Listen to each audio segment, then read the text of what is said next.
Have you ever heard of the Sunday Scaries?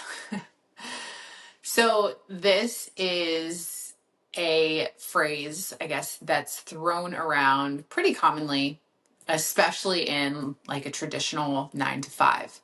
But the more that entrepreneurship has become the norm for a lot of people, and the more people that have stepped into entrepreneurship, the more we see the same types of feelings and behaviors. And this is why we hear things like people going from being an employee of somebody else's business to being an employee of their own business.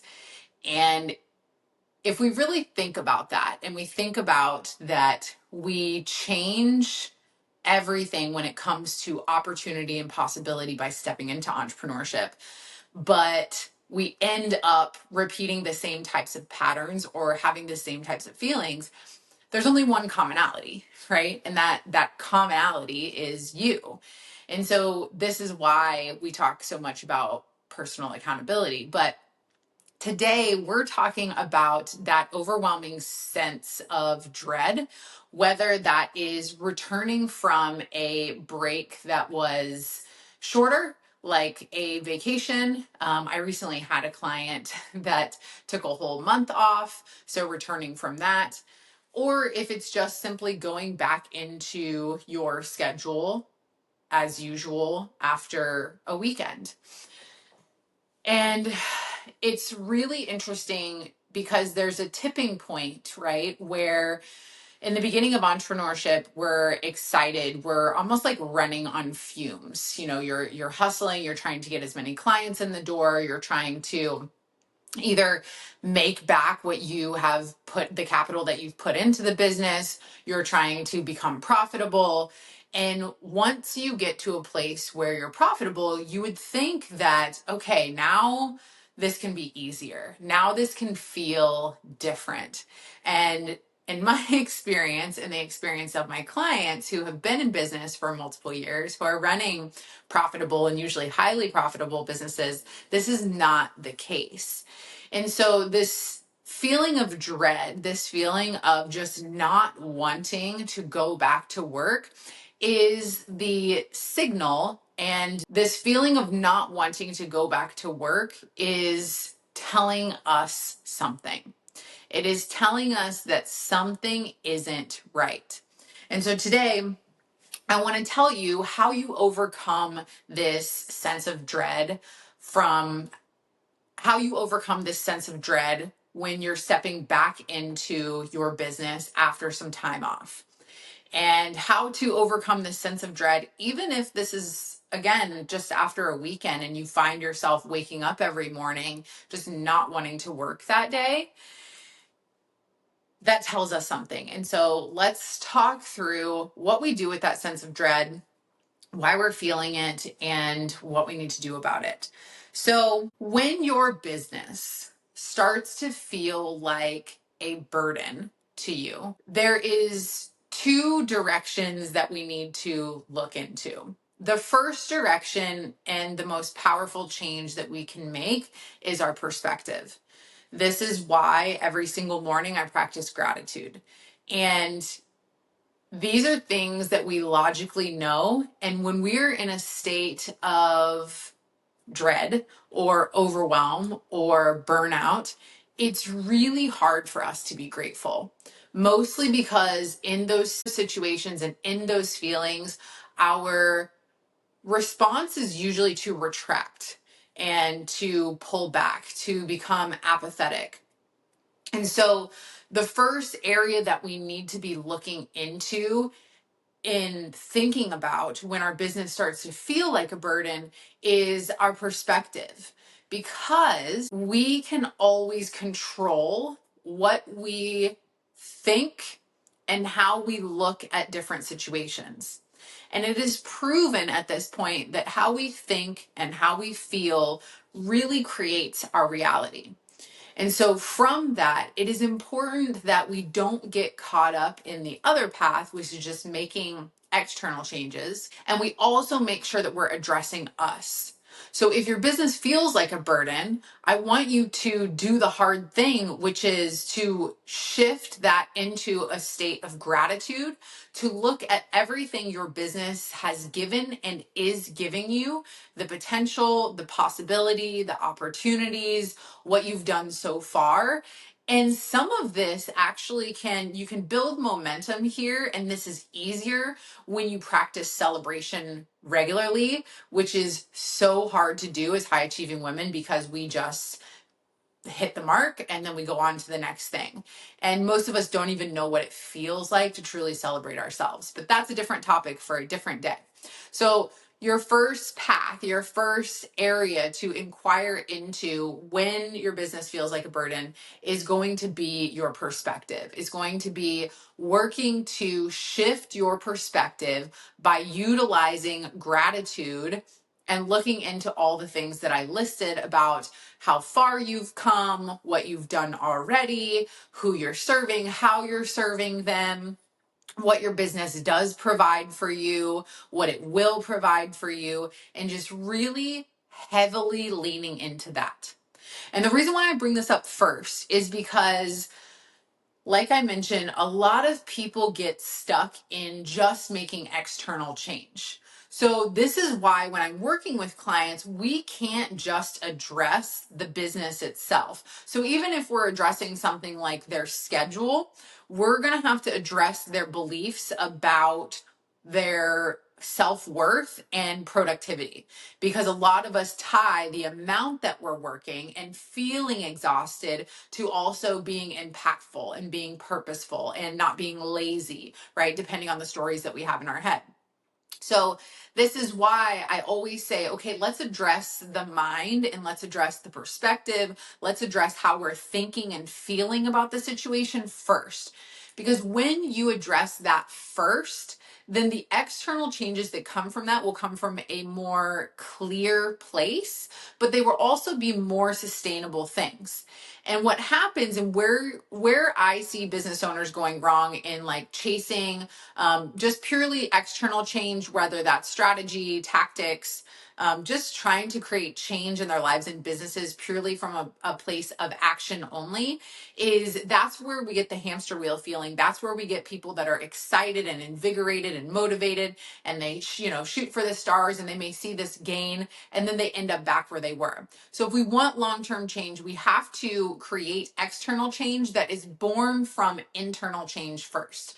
So we're addressing your thoughts, we're addressing your feelings, we're moving back and shifting into a state of gratitude. And it is only then when we're in that place, even though two things can be true at the same time. You can be sad, you can be defeated, you can feel burnout, you can be apathetic, you can still have that sense of dread, and also understand that this burnout is a result of me serving my clients for so well for so many years, right? This is a result of me making, millions of dollars. So we can know that our business is still providing, this business is the way that I feed my family. This business has provided, vacations, it pays my mortgage, all of those things, especially the small things. It sounds silly, but every time we get groceries, when we load our fridge, I will take just like a few seconds and like look at my fridge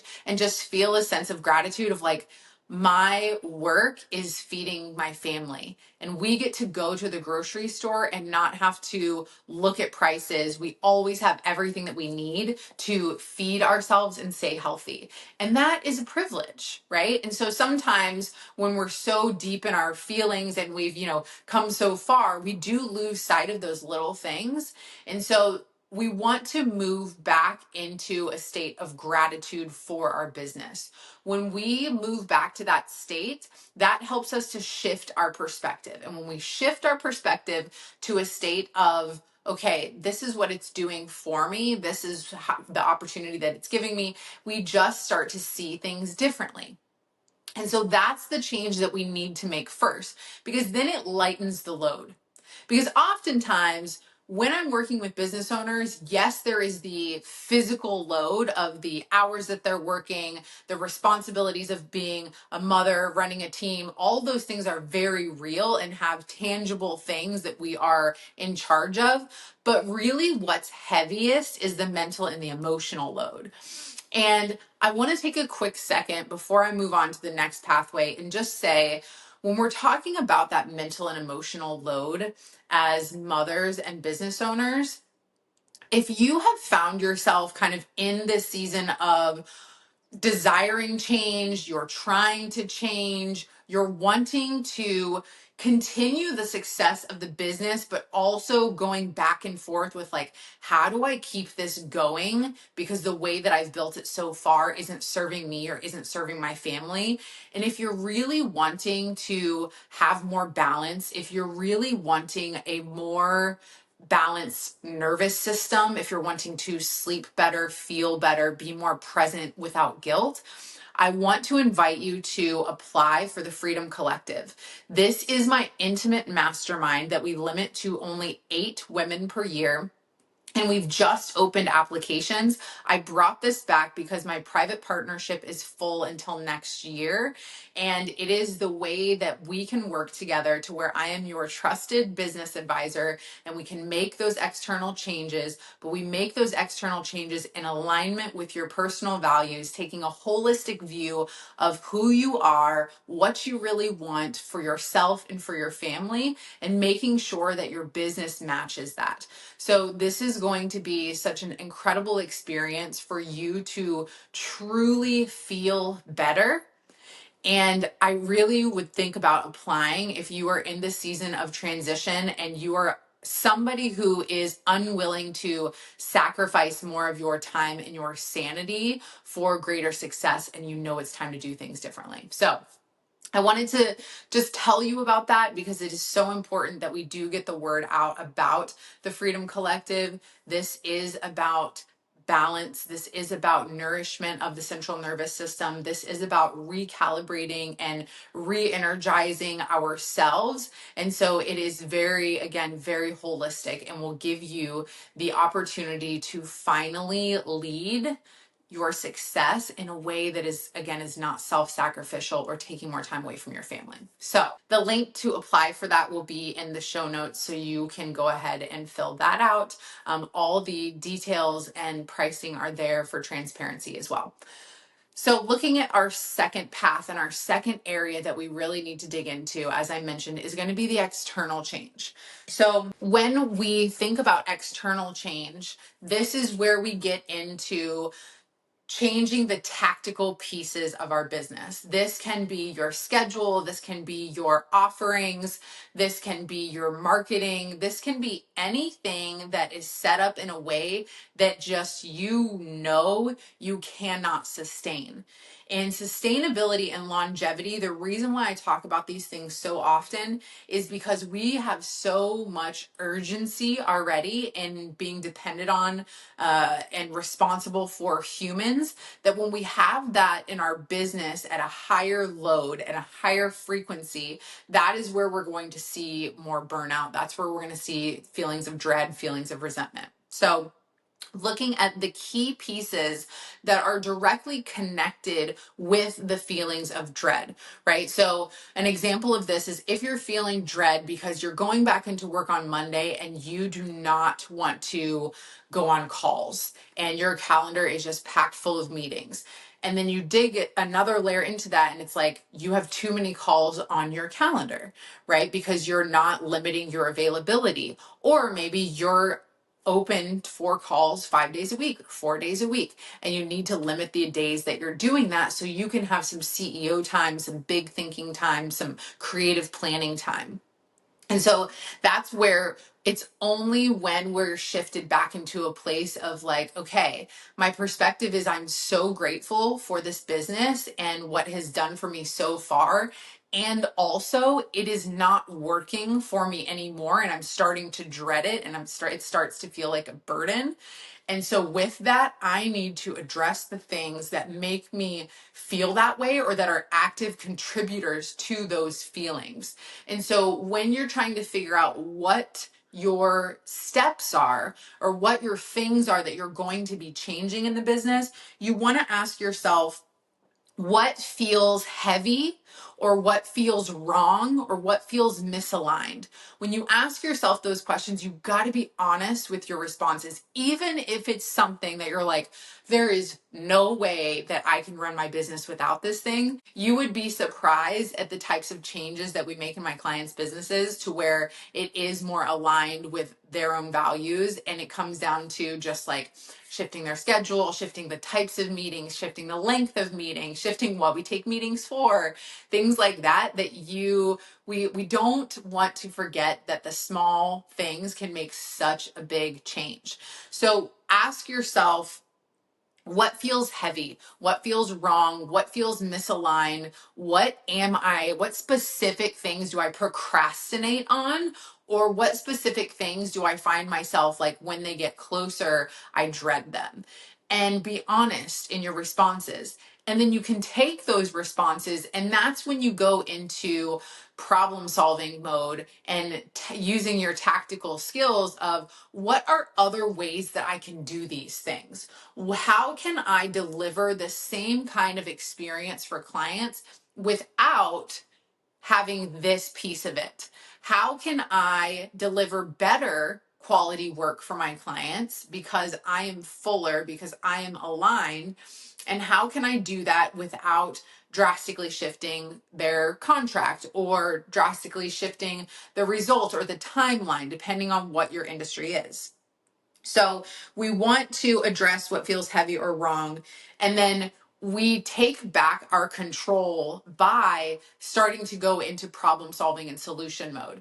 The reason why most people don't get to problem solving or solution mode is they're not taking the time to first shift their perspective and second, ask these types of questions. And that's why this process is what it is. First, we shift how we see things. And second, we go into what doesn't feel good. And then in that position, we have all the control, right? We have all the control. And that's something that we, again, lose sight of is this is your business. You could quit at any time. You could stop offering a certain service. You could stop working with a type of client. You do have that control. And sometimes we just need the reminder or the permission that it's okay to change that. So then after you've identified the key areas that are contributing to these feelings of burden or these feelings of dread, then you go in again and start thinking of solutions for each thing. Solutions that are aligned with what you want to feel, and how you deliver your results to your clients. So again, if you feel that sense of dread because there's too many meetings, is it too many meetings? Is it too many meetings in one day? Is it too many meetings over the course of a week? What sort of boundaries do you need to set so that you have that CEO time? Do you feel like you're always running from one thing to the next? Do you need to create more spaciousness where instead of booking your appointments back to back, you put a 15-minute break in between? So these are just small, tiny changes, again, that create a big result. So once you've identified some different types of changes, then you go into experimentation and testing. And when we're creating change in a business, right, we usually are going to be focused on changing like one key area at a time. And the reason being is that when we're creating long-term change, it's uncomfortable. So let's say that we're changing your schedule to a 4-day work week and we're eliminating a day from that and making only 3 days available for meetings, and previously you've had 5. That's going to feel scary. That's going to feel like, who's going to be mad at me? What if I lose all my clients? Then we start to kind of have those feelings of fear and spiraling. And so we need to have adequate space emotionally to navigate those spirals, to be able to challenge those thoughts as they come in. And so this is why when we're making tactical changes in the business, I usually recommend that people focus on one key change at a time. Once you make one change and you're like, okay, I changed my schedule and the whole world didn't light on fire, then you feel more comfortable kind of compounding the other changes. And so it's just like anything else, you know, if you want to become a runner and you're like, okay, I'm just going to walk every day, and then you start jogging and then you start running, it's just easing into the change while still staying committed and dedicated to the bigger picture. And so have this list of these key areas that you need to change, have your list of solutions for each key area, and then start with one place at a time. Also having accountability in this place of saying, okay, you know, letting your team in on like, this is leading with vulnerability. This schedule is not working for me. It's affecting my mental health. It's, you know, pulling away from my time with my family, whatever it is. And this is something that I need to change. I need you to help me make sure that my calendar is blocked off, and that if people are asking for meetings outside these times, that we are not offering that. So it is again, a small piece of accountability that will allow you to hold that change as you're sitting in the discomfort of the change. And that's where it's really important to just hold to, because if we want real change, we need consistency and we need repetition. So this is how you are going to overcome that sense of dread in your business. Is we are going to stop avoiding it, and we're going to shift our perspective. We're going to go into what areas are causing that feeling, and then we're going to create solutions for those areas, and then we're going to implement those solutions one at a time. So if you have questions about this, again, if you're somebody who's like, I need my accountability to be you, Kelsey, I've seen your client results, I know that you know what you're doing here, and I know that I want to feel different running my business, you can apply for the Freedom Collective. Again, that is the only way that we can partner together for the remainder of the year at this point, which is crazy to say and talk about gratitude. But thank you for listening. Thank you for being here this week, and I will see you guys next week.